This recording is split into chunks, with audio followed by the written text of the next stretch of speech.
to be the last 4 between you and lunch, or to actually run a session immediately after lunch. We'll discover soon enough. So I'm delighted to have three panelists here with me today. As was introduced, we have Dhanalakshmi from Bayer Crop Life Sciences. We have Saket from the Water Bank Foundation, and we have Jainee from United Breweries. What I'm going to do is I'm going to try and set the context very briefly, uh, and then invite all three of the panelists to make some opening remarks and to talk a little bit about the work that they've been doing. And then we'll ask them some questions and then throw it open to the floor for any of you. If we were to look at the water situation in India today, we are seeing a significant amount of investment on the supply side. We have Jal Jeevan Mission, whose ambition is to provide every household with a functional household tap connection by 2024. We have the Smart City Amrut program, which is looking at similar investments in drinking water provision in an urban context, as well as to now increasingly focus on recycling of water, treatment of wastewater, for example. We're also seeing programs such as the Atal Bhujal Yojana or the Amrit Sarovar Yojana, all of which are sort of focused in some sense on conservation of water, participatory groundwater management. But we're not seeing enough on the demand side. With regard to, so we had this ambition of more drop per crop or more crop per drop. We don't hear very much about it anymore. There's been this conversation about improving water use efficiency in agriculture. But the fact of the matter is that a lot of our interventions tend to be still supply side focused, with not enough happening possibly on the demand side to alter the consumption of water and its use in some sense. What complicates all of this is also the fact that we don't really have an adequate mechanism for pricing in the country. In the absence of adequate pricing for water, whether it is for drinking or even for other uses, you end up not valuing water adequately, and therefore there are no incentives for either judicious use of water or for conservation of water. Uh, if we were to now look at where everyone now accepts that we're the largest extractor of groundwater anywhere in the world. In fact, India alone extracts more groundwater annually than the US and China put together. And while there have been efforts to try and address this problem of our depleting aquifers, the results still seem to be very, very slow. Because in some sense, we're talking about deep aquifers where water is actually collected over millennia, being extracted at a very, very rapid pace. And it's unlikely that recharge is going to happen in the short run. The fact is that most of this groundwater is actually primarily used by agriculture, which then, and so till such a time that water used by agriculture, groundwater used by agriculture declines, net amount of water that's available is not going to increase exponentially. We also have growing concerns about water quality. As a country, we don't even talk about bacterial contamination. We're still focused about dealing with problems about chemical contamination. There are areas with salinity, arsenic, fluoride. We're now encountering very large loads of nitrate, not just along the Indo-Gangetic plain, but also in other parts where we've had conventional agriculture being followed for a period of time. And a lot of the leachate from agriculture is now finding its way into water sources and therefore accounting for the high nitrate load. Historically, there's always been the sense that urban India's water requirements will always get met, even if it's at the cost of the rural. And so traditionally, we've looked at transport of water from rural areas into urban areas to meet urban water requirements. The lone exception to that is actually what's been attempted in Bangalore more recently, where Bangalore is actually recycling its water, is treating its water, and is now actually transferring it out of Bengaluru into rural areas with the view to sort of revive, rejuvenate lakes in parts of Kolar and elsewhere. But that's a lone example. We're still largely of the view that should there be an urban water crisis, we will transport water, it doesn't matter at what price, and that will be met. We also need to recognize that there are concerns about equity in access, both in a rural context as well as in an urban context. There's a study done by the World Resources Institute which looked at access to water in an urban context. And the study looked at, it was a global study, but it looked at two markets in India. It looked at Bengaluru and it looked at Mumbai. And what they found was that if you had access to a piped water connection from your municipality, then the cost of water was much lower than if you had to access it or make arrangements of accessing water on your own, either through tankers or any other sources. So in case of Bengaluru, if you didn't have access to pipe water supply from the Bengaluru Metropolitan Water Supply Sewerage Board, it would call you would, and you had to fend for yourself, you would spend 12 times as much as someone did who had access to pipe water supply. In the case of Mumbai, it is 1:30. So the fact is that there are questions about access, equity in access, even in an urban context. In a rural context, it takes the form of spatial inequalities. It also takes the form of inequalities as a consequence of socioeconomic status.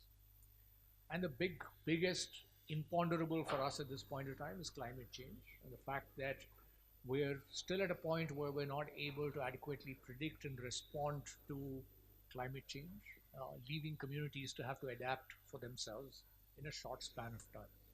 So that, in a very quick sense, is a sense of the environment with regard to urban and water and rural water supply and the context. And I'm going to hand over now to our panelists so that you can hear directly from them. And I want to start with maybe Dhanalakshmi. And if you could talk to us a little bit about the work that CropScience does, what's been the kind of work that you've done on water, and then we'll take it on from there. Thank you.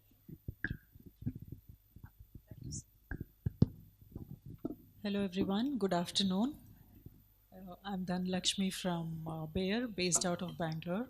So I can relate to a lot of what Mr. Madhavan said, in terms of how much the urban population spends if they do not have piped water. The cost is so high. So I can definitely relate to a lot of what Mr. Madhavan said. Going back to what Bayer as an organization does, we are 127 years in India, and across the globe, we are about 150 years old. And water is a very key focus for us. And this year, we launched our water strategy. And we did it in a very different way. So, what we did was we partnered with Miss Meena Guli, who is an ultra marathon runner. And in addition, she's also the CEO and founder of Thirst Foundation. So she ran 200 marathons across the globe, and Bayer was a sponsor for that. And in India, she ran 4 marathons. The first one started in Delhi, and I was fortunate enough, being an athlete myself, I was fortunate enough to run alongside her on the marathon in Delhi.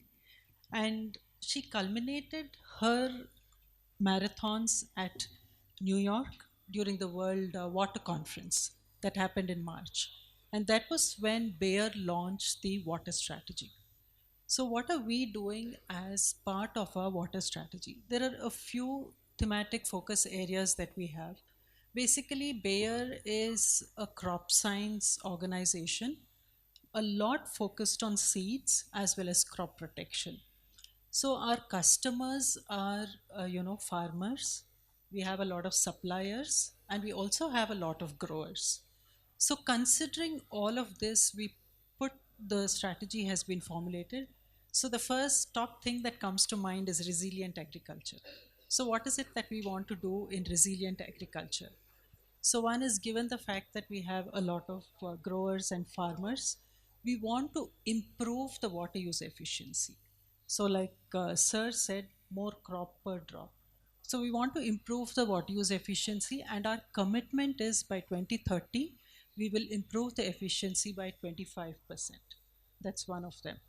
And the second is, from a crop protection perspective, we have a lot of manufacturing locations here, and there is a lot of active ingredient that gets into wastewater.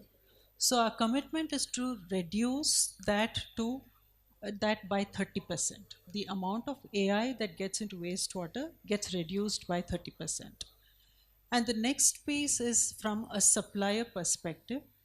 We have a new supplier code of conduct wherein we also have added the elements of water as well as wastewater.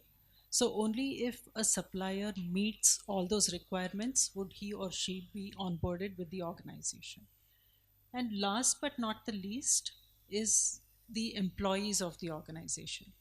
So, safe water, safe drinking water for the employees across all our locations, wash and sanitation. So, that is. And this also resonates and ties in very well with the vision of the organization, health for all and hunger for none. So, if you see it, the health for all, the safe drinking water goes into the health for all piece, and the hunger for none, because we are associated with farmers and growers, that is where the water becomes an integral component in that piece as well. So that is broadly what we do as an organization. And coming to some of the solutions that we provide, so we have a two-pronged approach. One is the approach that the business takes to give solutions, and the second is how what we do as part of our social commitment. So I'll talk about the business first. So we are starting right at home. So we have a lot of internal solutions that we follow and we have adopted. So the first is, given that we have a lot of seed production locations, all our seed production locations are 100% drip irrigated now.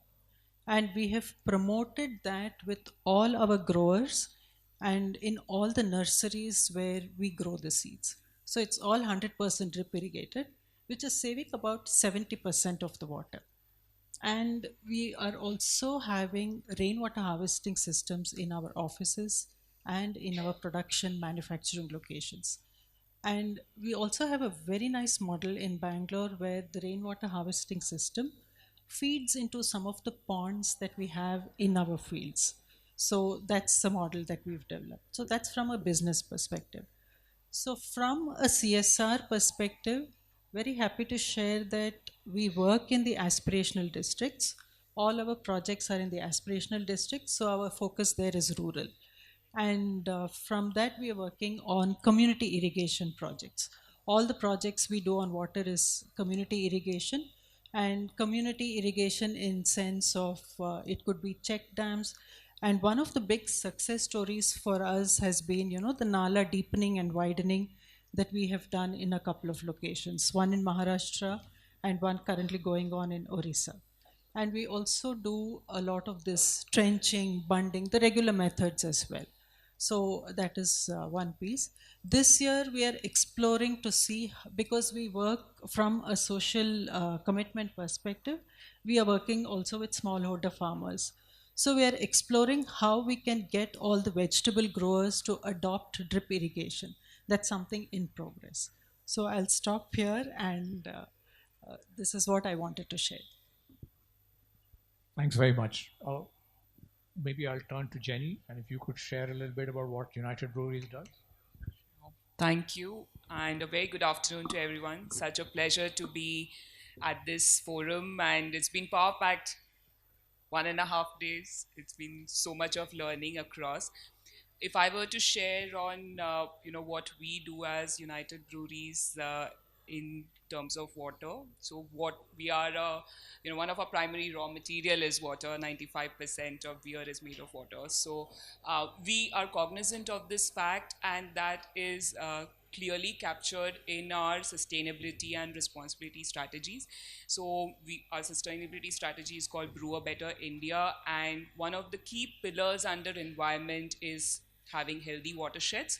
So what we mean by healthy watersheds is having water efficiency within our production system, so reducing the amount of water we consume per liter of hectoliter of beer that we produce. Have maximizing circularity. I think Mr. Madhavan set the context so well of the various levels of issues in water. So right from the demand side, having efficiencies in place, and then working on the supply. And I think recycling is another key component that helps meet these two. So recycling and reuse becomes our second important thing. And third most important is water balancing, which in terms of water conservation efforts, water recharge efforts, we aim to fully balance the water we consume in our water stressed areas by 2030. And we try to do this through our various water conservation initiatives. We work for pond rejuvenation, having recharge wells, injection bore wells, having rainwater harvesting system in individual households or at institutions, primarily even deepening of bore wells. And some of the other projects that we try to do as part of our water conservation initiatives are also afforestation initiative.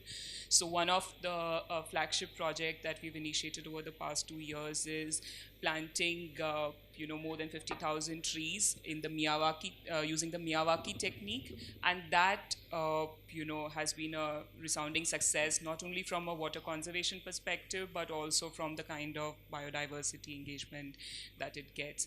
And we've also, I think, Dhanalakshmi spent a few minutes to share on the climate resilient agriculture practices, and we try because rightly said, in the context setting, agriculture is one of the key areas which consume large amount of water. So that's where we try to, we've initiated in two of our projects, trying to do climate resilient agriculture, with paddy farmers having organic system of rice intensification, or improving,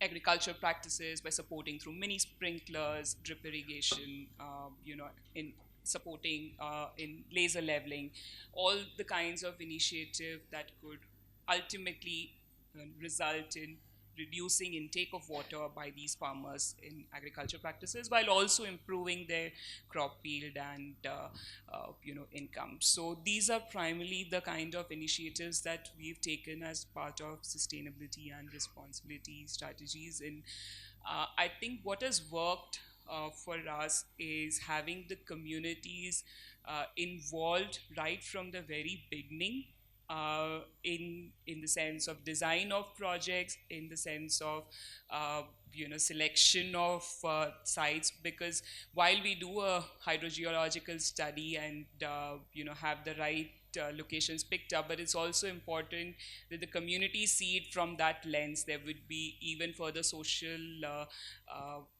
considerations to selecting a pond which could be recharged. So some of those elements have helped in getting the community buy-in, and ensuring that these projects remain sustainable even after we exit from the project site. So I think that has been one of our key learnings. Thanks, Jainee. I'll hand over to Saket now from the Water Bank Foundation. Saket. Thank you, Mr. Madhavan. Sorry, my throat is a little bad, so please bear with me. Good afternoon, everybody.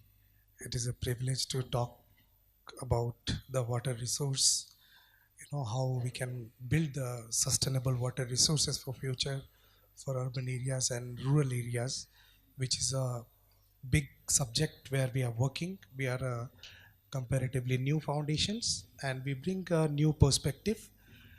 We are technology driven. All our programs, our missions are mostly technology driven. So basically, what unique perspective that we are bringing for water is that we all know that water is life. The life starts, and at the bank of water, all the big civilizations, ancient civilizations has emerged at the bank of rivers. Wherever there is habitats, it has grown. There people have developed wells or ponds or lakes, some kind of water resource to fulfill their basic needs. We know that water is indestructible. So not the amount of water that was there at the time of formation of earth, the same volume is still there. A little bit of some bottles we might have left in our moon missions. Otherwise, water is indestructible. So, when we cannot destroy water, what do we mean when we say that, save water? So, in our, what we believe that there is two kind of problems. Water crisis, two kind of problems that is there. One is all the water problem is related to water quality problems. All we are doing is we are turning good water into bad water. And second thing is, somehow destroying the natural water resources, be it wells, underground wells, rivers, whatever is, overall, these are the major problems.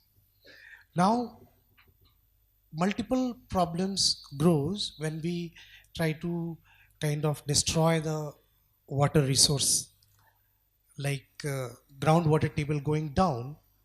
On one side it is destroying the biodiversity, underground biodiversity. We don't see frogs, snakes have reduced, which is creating different kinds of problem. Now we need more pest control systems, which is again going to pollute the water resources. On other side, groundwater depletion, the inner crust of earth, when the iron in the inner crust of earth is getting oxidized, arsenic, cadmium, chromium, nickel, mercury, uranium, many kinds of contamination is, polluting the underground wells. We have not been able to clean up the, ponds and lakes. How are we going to solve the, clean the underground wells? So overall, with the rapid urbanization, with the rapid industrialization, we are destroying our water resource and we are creating more problem for the future generation. And we are witnessing how it is creating problems. Like just 2 days back, I was in Joshimath and with a group of IIT Roorkee team, who were doing the study. We are seeing that how it is, acting adversely. Now, when you see couple of examples, like we are seeing the cases of Chennai, Cape Town, we are working in Cherrapunji and Shillong. We are advising government of Meghalaya. If you don't know, then you'll be surprised to know that in Cherrapunji, we all know Cherrapunji because it was known for the highest rainfall density area. Now it has turned into a rain desert. 4 5 months in a year, people, 90% of the people have to migrate to lower terrain only because of water. So this kind of problem in the plateauic region is there. So we are trying to do whatever, technology by involving the sustainable technology, uh, designing some new mechanism, some strategy, some mission, some project. We are trying to build some models so that that could be replicated by other CSR groups or government agencies. So that's what is our focus. So like in Cherrapunji, in Shillong, in Arunachal Pradesh, like Tawang area, also in Sikkim. So we have a Kesar mission project where what we do is that we first engage the farmers into high value crops. Like first time we have grown saffron in Northeast with the help of DRDO and ICAR and Nectar and many other organization, local organization. Once their income is increased, then we engage them into water conservation and eco restoration. So basically, local action is needed for a global impact because we are all part of one big ocean. We are like, we are all sitting here, we are all 75% water, so we are also a water bodies, but we ignore this. When we talk about water resources, we think wells, lakes, ponds, or rivers, or glaciers even, but we don't think what impact we are doing, what kind of pollution we are creating to ocean, which is the basis of the entire ecology of the earth. Like hundreds of millions of tons of plastic has already gone into ocean. And even if we do a complete stop today of single use plastic, for next 100 to 500 year, the plastic that has already gone into ocean will continue to mingle and into microplastic, and it will come to us. Already it has come to the rain. you know Now more, like, contamination level, higher contamination level will come. So we have to understand first what is the problem. And what we do, we sometimes we just fix a tap and feel that we are saving hundreds of liter of water per day, but the next moment we go to the river and we wash our bikes or cars. So then we pollute millions of liter of water. So while we are saving a little amount of water to be polluted, we should also focus that how we are saving our water resources to get polluted of any kind. There was a family where like almost 8 kids died in that family because the mother in that house, she bought some rat poison, and then after, during the Diwali cleaning, she threw it close to the hand pump, and then you know the whole family drank that water, and within a week 8 kids died. So the problems, there are enormous different kinds of problems that is there, but when you see closely, you categorize it, the problem is, one side it is about the water quality problem, and second side, destroying of the water resources. So couple of projects, that couple of missions that we are taking, and we were one of the special accredited organization in UN Water Conference also 6 months back, and there we had launched a couple of our programs. Like one is role of academia in water action. So there we have 3 missions. One is to ensure that the school, colleges, and academic complexes, they become net zero in next 5 to 10 years. And at the same time, how we are, you know, developing the courses, events, so that the sustainability, ecocentric ethos is being developed into the students. So these are the kind of things. Role of panchayat in 73rd Amendment of Constitution, the panchayat is given, recognized as self-government.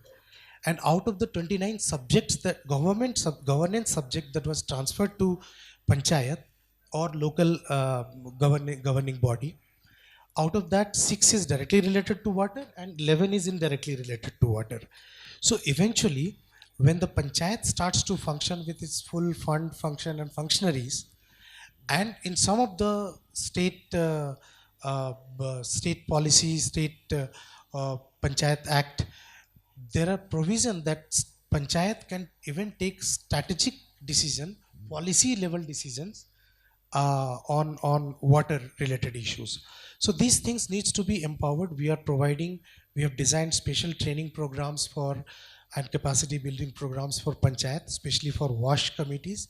There are concepts of jal sahiyas in like in Jharkhand, they call jal sahiyas.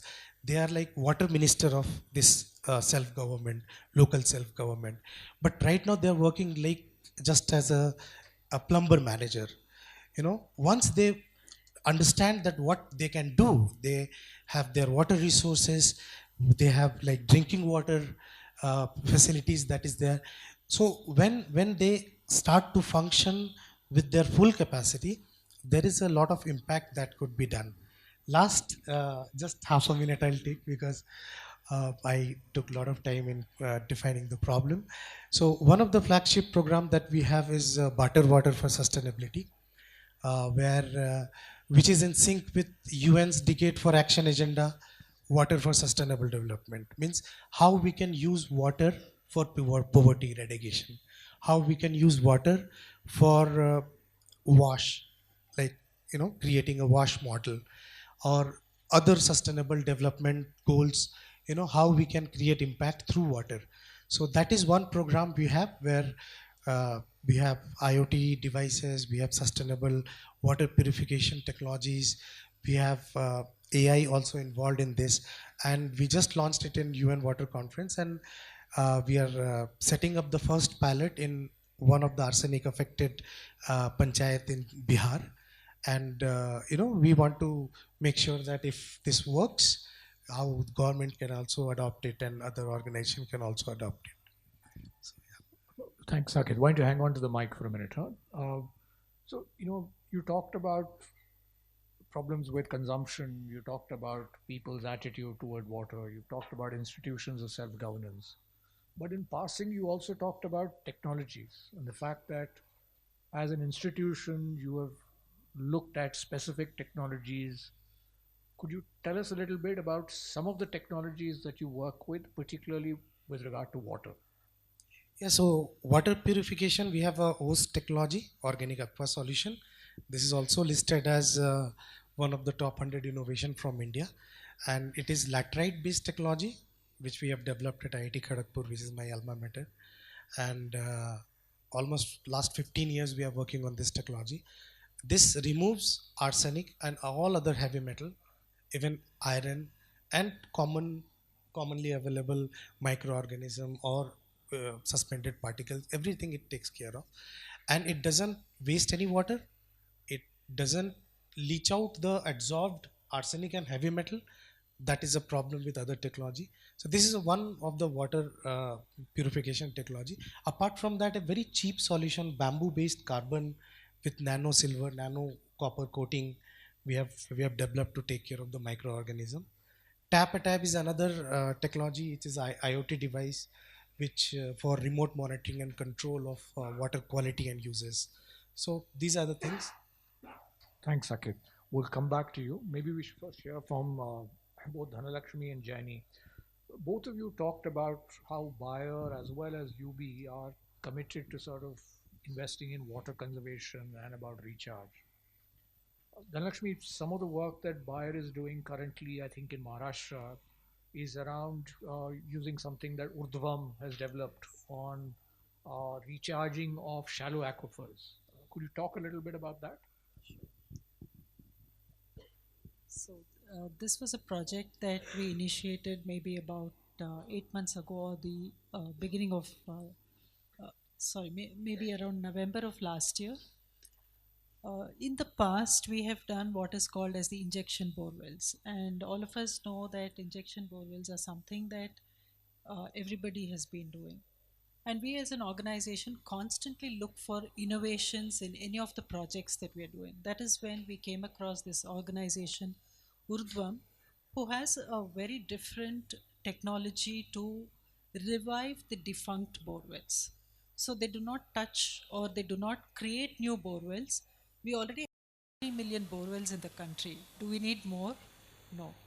And of the 33 million, at least 40% of them are not functional. There's no water in them.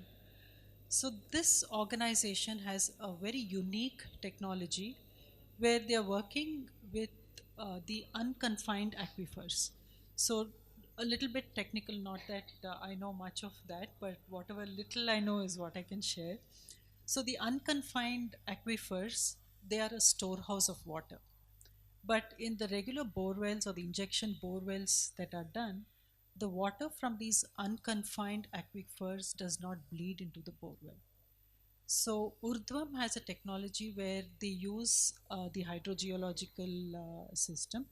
They have a camera with robotic arms, and what they do is in the already laid casing. So the casing is generally a PVC casing for a borewell, right? So they get into that casing, and using the camera, they make perforations in the casing at the region of the unconfined aquifers. So what happens is two things happen.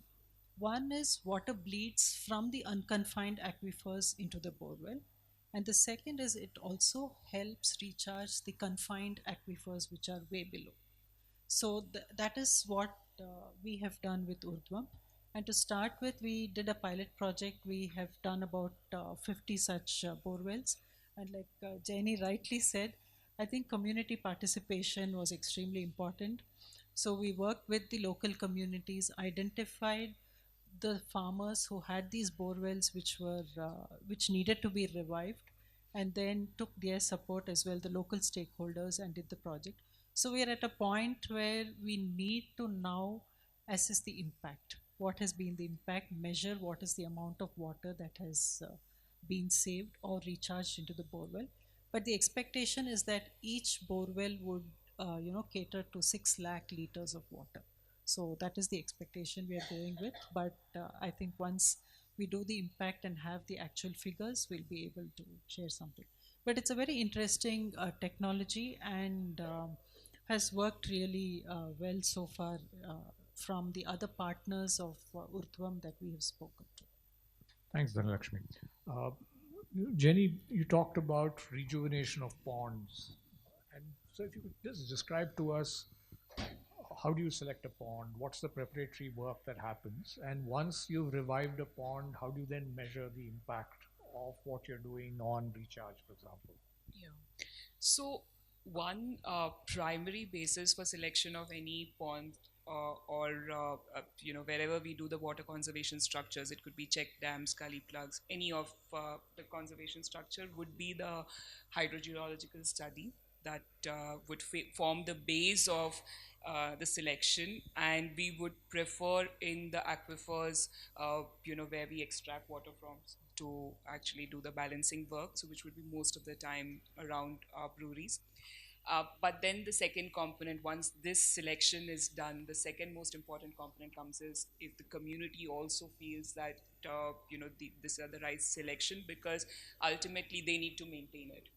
And with ponds, what we also try to do is include components of some sort of beautification, so they become really community assets, not only giving the functional use of recharge, but also we've seen people celebrating Independence Day, people using it for temples, and it really becomes an asset, so to say, for the community to belong to. So and that has helped in sustenance of these structures after our exit. So that becomes a second important part. And the third, which would help us in maintenance then, would in terms of impact measurement. So while we have an independent impact assessment done, but what we have also started to do is have a piezometer installed across each of these water conservation structures in the radius that we do, so that we monitor the groundwater change at regular intervals. We have a accurate reading at the time of baseline, and then after every monsoon we track the progress. So that's how we do the impact measurement, through piezometer readings. Subsequently, at the time of annual impact assessments, what we do is we have the volumetric benefit accounting method used, so which will take into consideration all your evaporation losses and precipitation data other than the structural dimensions.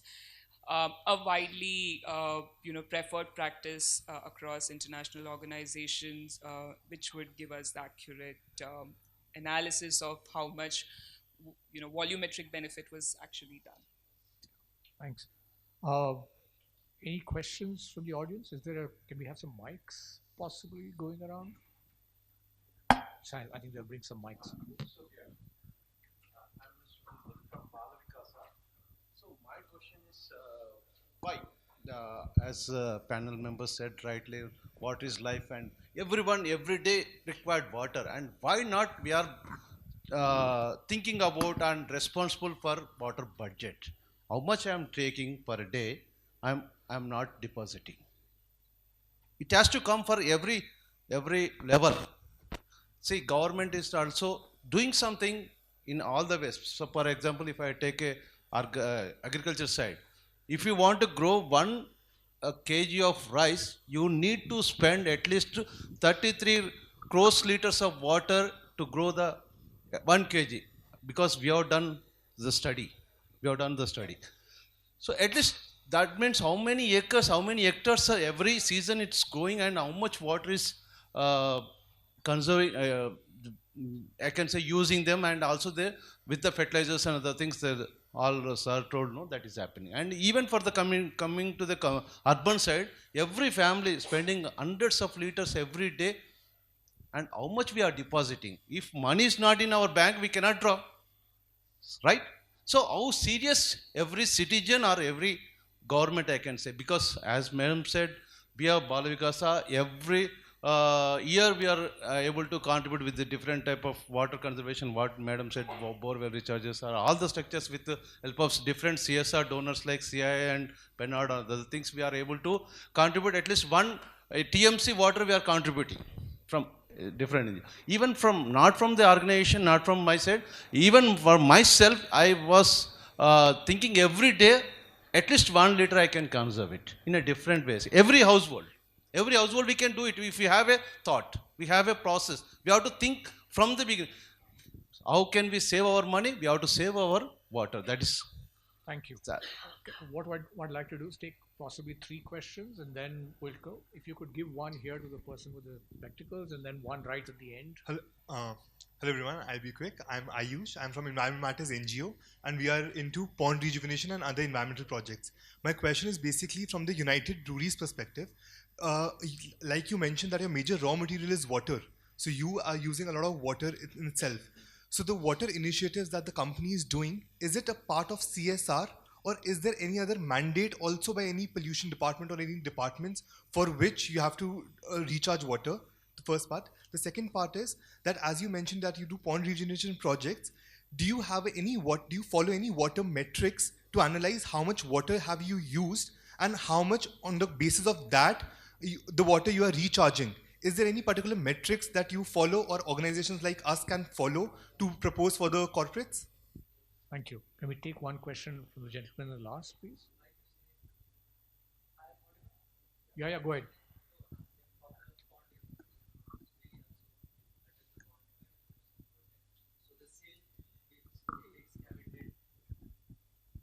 The silt we excavated from the pond, how you manage that silt? That is the one part. And second, for the ma'am, the injection bore wells we propose for the bore wells which are not operating. It's against the consuming water. Actually, in Maharashtra and draft prone areas, it is 400 feet, 500 feet. It's already gone. So the bore wells are not functioning. If we are again promoting to consume that, that will be against, I think, water sustainability. Sorry, this second part about the injection bore wells, can you clarify your question? Yes, sir. Injection bore wells, actually the reason behind the bore wells are not operating is the water level Gone down. Yeah, but we are through injection bore well we are making them operational. We are again consuming water from that bore well. So we are again in that cycle to go down the water level. Okay. So my question is that how we can tackle this? All right, thanks. Yeah. So Dhanalakshmi, one question for you, which is about are you facilitating further extraction of groundwater? Are you helping solve the problem? It's the question he's asking. The two questions for you, Jainee. One is about what happens to the silt. No, one second. The question is, one is what happens to the silt, and the second is about are you doing this as part of a CSR mandate? Are you doing it because of compliance? And what are the metrics that you use to follow this? And the toughest one I'll leave to you, Saket, which is the problem is that as citizens we're not valuing water. What needs to happen to make citizens change their behavior, consumption of water? Yeah, Jainee, I'll start. So on the question of silt, primarily, if it's a fertile land, we get requests from the farmers in the region who would ask for that silt, and after taking a request letter and NOC from them, we share the silt with them.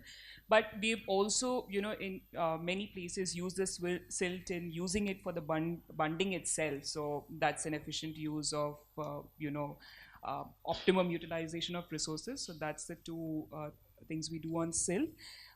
Coming to the question on whether we do this as part of any other compliances, so CSR and compliances are totally different. So whatever we do outside the fence in form of CSR is not as part of compliances or any other regulations, be it with PCB or be it with Central Groundwater Board. This is totally different.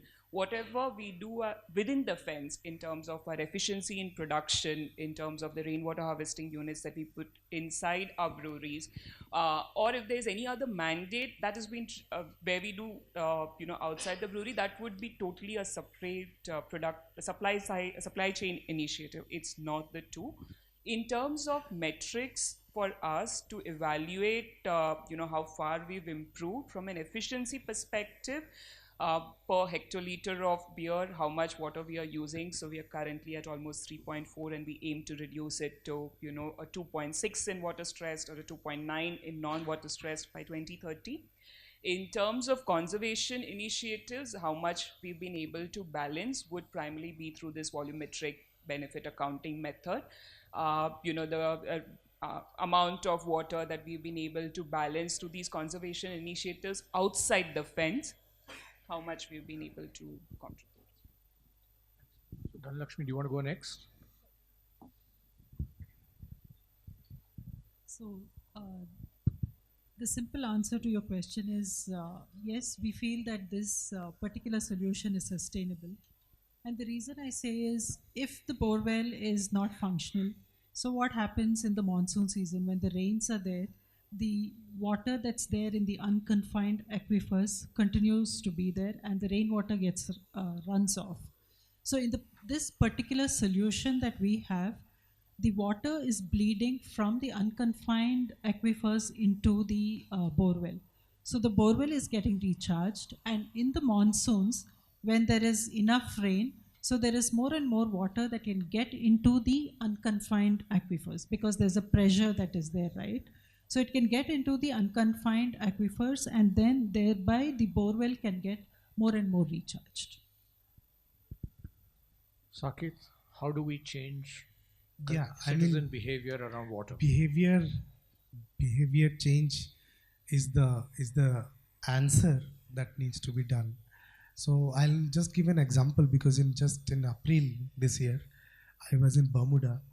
It's a very small island between New York and London. So, and I don't know if you have read about the Bermuda model, and I think the world needs that. India needs that. So when I went there, I had read a lot of articles, a lot of papers about how things are there. I met people in government, I met local people, I met agencies who work on, doing things. So what they do is that government said that we will not supply water to you because there is no source of fresh water in thousands of miles from there in that island. So the only hope is the rainwater, how you are conserving. So Bermuda, all the roofs, 90% of the roofs, if you'll see, they are like steps so that the water can, smoothly, and then there is, the design is like that, it can be collected. All the roofs are painted with lime, normal lime, so that no fungal growth is there. So when the water drops there, it remains, healthy, pure, and then they collect it. The waste management, everybody is, in their premise, they're keeping, best practices of waste management, so that their water reserve that they have created, 1 lakh liter water or 2 lakh liter tank, so that water remains, in good condition. The, how they use for drinking water, the recycle, the water that is coming from their kitchen, their washroom. So everything is well managed, and that is the behavioral change that is needed. Like in India, there is a political war of giving water. Every political party is coming and saying that we will give you 700 liter of water, 1000 liter of water. We'll give you Haryali with water. We'll give you Nal with water. But at the same time, just look at the sustainable model which exists in this world only, and it's all about how you are building the expectation of the common people, and behavior change is like that has to be done, and government policy level, all the all the things needs to be done. Thanks, Saket. We can take one more question before we run out of time. If you're okay, why don't we try maybe one of the ladies here? I'm sorry, we can just take one more. There's 2 hands up already. So, hi. My question is also to both the ladies, because you mentioned groundwater recharge. So we work in sanitation in Maharashtra. We support the government of Maharashtra and a lot of cities in managing the sanitation. And one of the problems, one of the challenges we face is finding, options for reuse of treated water. So millions of water in some of the cities, millions of liters of water daily is being treated, and then we want to reuse it. But then whenever we talk to, without driving up the price of it, but through transportations and transportation, laying down pipelines for reuse in industries. So whenever we talk about using it to recharge, we meet a lot of resistance from hydrogeologists. So could you comment on that? So, I mean, whatever we've come across, and as long as it's treated to certain extent, then there have been studies which are, okay for a recharge perspective in the nearest farmland. But yes, logistics is a concern depending on where you are, where the wastewater exists, where do you treat it, and then, a suitable location to recharge it. But I think there has been evolvement in terms of having these efficiencies in place, having these models in place, because ultimately that's what all of us need. And I think cities like Chennai are trying to have this model more from a governance perspective, trying to integrate in the city management process itself. So I think we'll get them. Not so sure on Maharashtra per se, than that we would want to add anything. Even I'm not too sure of what the situation is and how exactly what you are doing would fit there. But what I would say is, in terms of recycling and reuse, again, it should happen in the vicinity where it is getting recycled or treated, because, like Jainee rightly said, I think logistics is a huge issue, huge challenge, right? So there could be multiple models that could be explored to store this treated water and then use it on a day-to-day basis or an optimal basis as and when required. So that is something that personally I think can be looked at. Thanks. Okay, I'm going to try and wrap up. I know there are lots of people who have questions. I would urge you to please speak to them immediately after the session. They'll probably be able to answer at more leisure. We have to break for lunch, but before that, just 3 or 4 quick responses. So an example, a question about silt. An example from Indore, where we know of a panchayat where the panchayats entered into an MOU with the National Highway Authority of India, which was constructing a highway close by. And they said, we've got ponds in our village. You come and you desilt these ponds from us. The silt is yours free of cost. And they've entered into an MOU where the NHAI comes, desilts the pond, takes the silt away for road construction. It's now being copied by other panchayats which also want to do a similar thing and use NHAI to actually cover the cost of desilting of their ponds. So there are solutions that exist out there. On the question of consumer behavior, about how we relate to water, we should not forget the importance of pricing. The reality is that we all are beneficiaries of hugely subsidized water. So one is the question of whether, unless we understand the true value of water, we will not be able to conserve it. We are a virtual exporter of water. You talked about how the crops that we produce are actually exporting water rather than anything else. We've got to decide whether are we going to wait for government to come up with rules that are going to change our behavior, or are we going to adopt behaviors which do not require government to actually impose norms on us. And the final thing around this treated water in Maharashtra, part of the problem is that if you're using used water, recycling it, they might not allow you to use injection wells to allow that water to go into the aquifer because of fear of contamination of the aquifer itself. However, the treated water, if you were to empty it out into a water body and allow the water body and the soil to actually treat the water, then they don't have a problem with it. The problem is with direct use of reinjection wells to push the water back into the aquifer. That's the challenge. So I think we've had some great conversations around water, what's being attempted in different parts of the country. So I wish to thank Dhanalakshmi, Saket, and Jainee for sharing their insights with us. Thank you all. You've been a great audience. I hope you enjoyed it.